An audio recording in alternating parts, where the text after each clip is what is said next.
So if you observe, question 4 is more of an extension of question 3, but in a very slightly different way. And I added this variability because it can come in different ways, and you need to be ready for all the ways that examiners would like to ask the question. And they say determine with reasons the values of unknown angles where always the center, telling us that. But I need to observe that we're given A, B, C, D.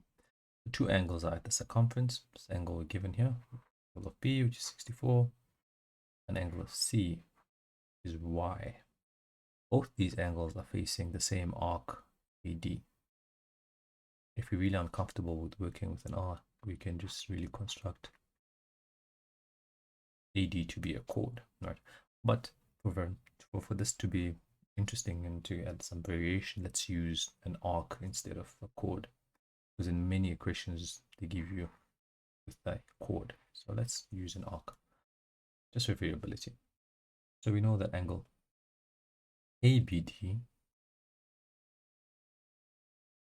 angle ABD will be equal to angle ACD. Why are we saying that? These angles are tended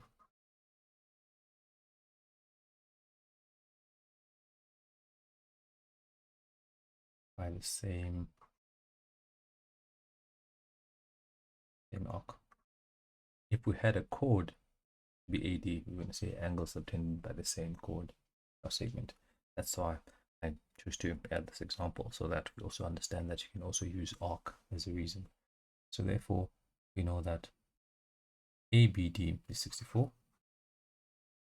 and ACD is Y. So angle Y is equal to 64 degrees. And we can have a look at angle O, where there's X there. What's happening with X? X is facing the same arc as AD, which means that it has a relationship with 64 and 64. And we know that X will be equal to 2 times 64. Why is that? Because angle X is at the center and it's facing the same chord as angle D or angle Y. So we can say that angle at center is equal to 2 times angle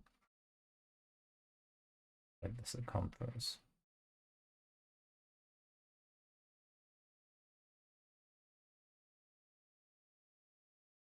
Therefore, angle X will be equal to 128 degrees. And that way we would have found what Y is and what X is, using really important theorems. Moving to question 5. So, oh no, there's 4b. Let's do question 4b. 4b is an interesting one because it's the same theorem, angle at the center, 2 times angle at the circumference, but in this case, there's no chord. A lot of them struggle with that. If you don't have a chord, you can always, as the previous 4a, I'd shown you how to answer the question when you're given an arc. So angle ACB is facing arc AB. And we can also see that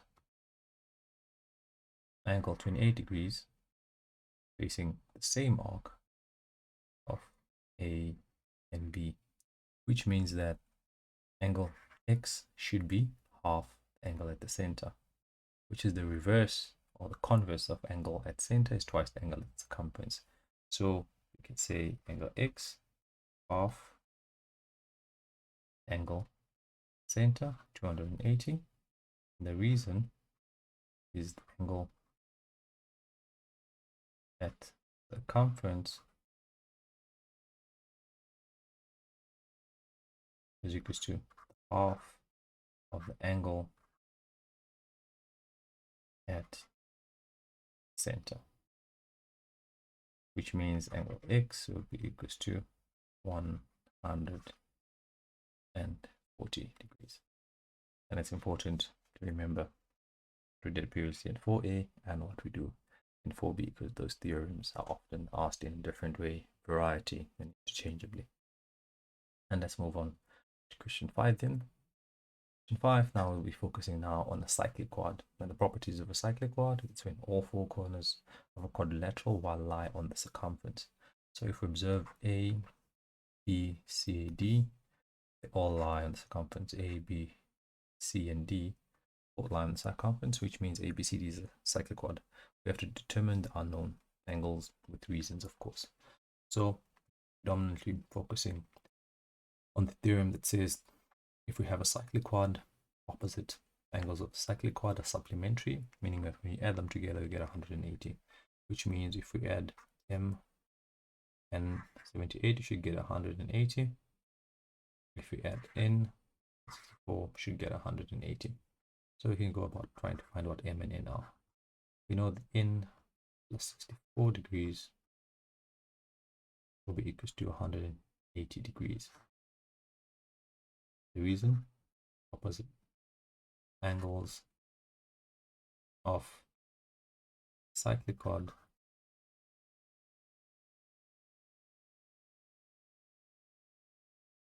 are supplementary.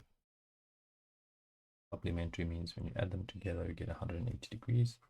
We solve for N or isolate N by saying 180 degrees minus 64 degrees.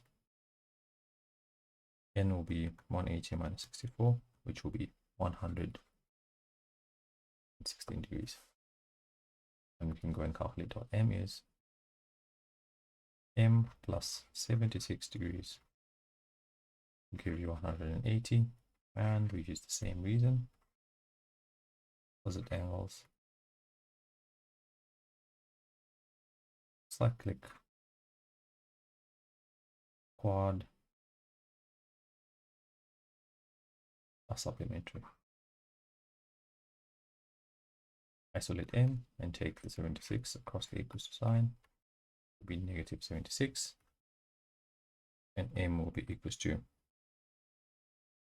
104.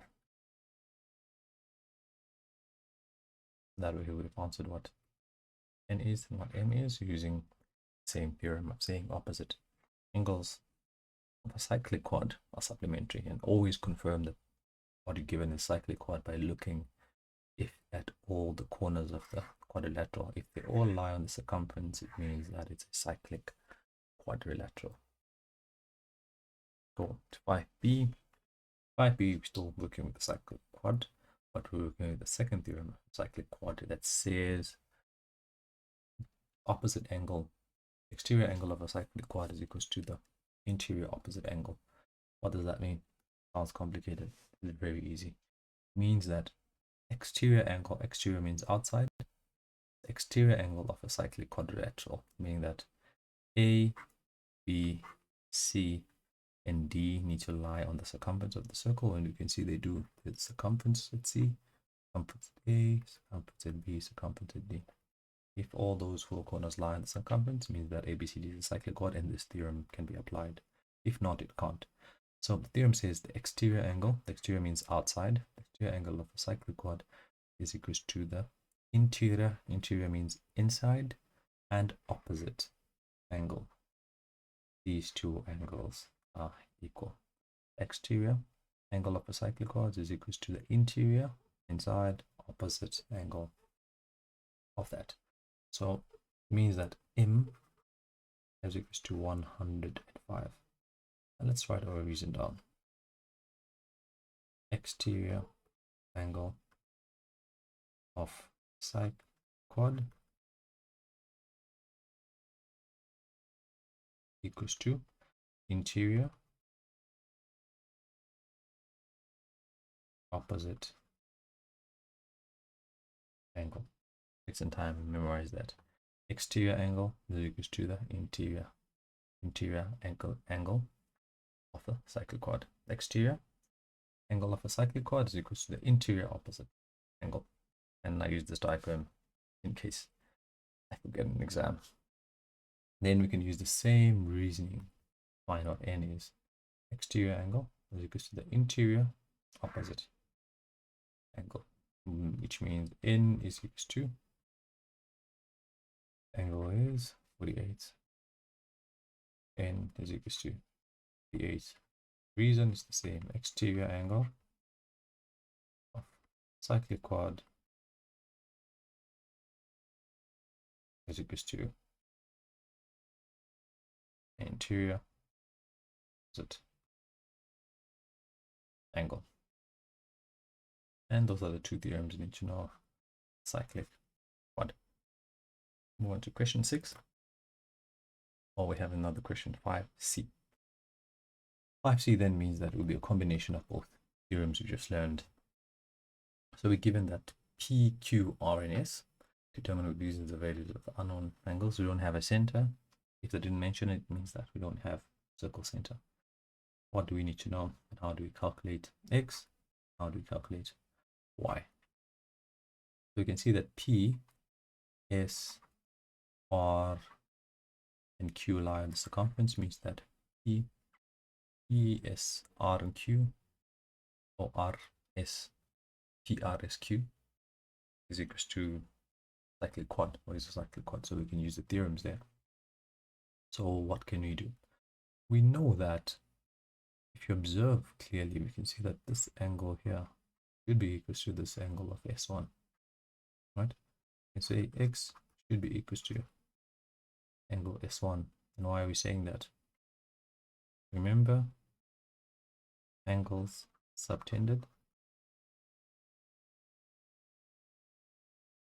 by the same. In this case, we have chord QR by the same chord. Yeah, that's the reason.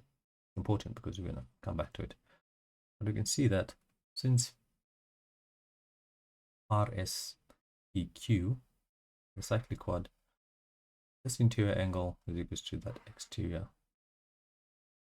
opposite angle, which means that we could say that X plus 40 degrees, which is this whole angle there, is equals to the exterior angle of 70 degrees.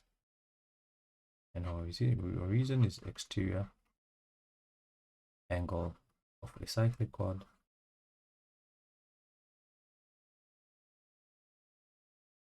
is equals to the interior opposite angle. And in that way, we can just say X is equals to 70 minus 40, which will be 30 degrees. And once we found what X is, we can automatically remember what S1 is equals to.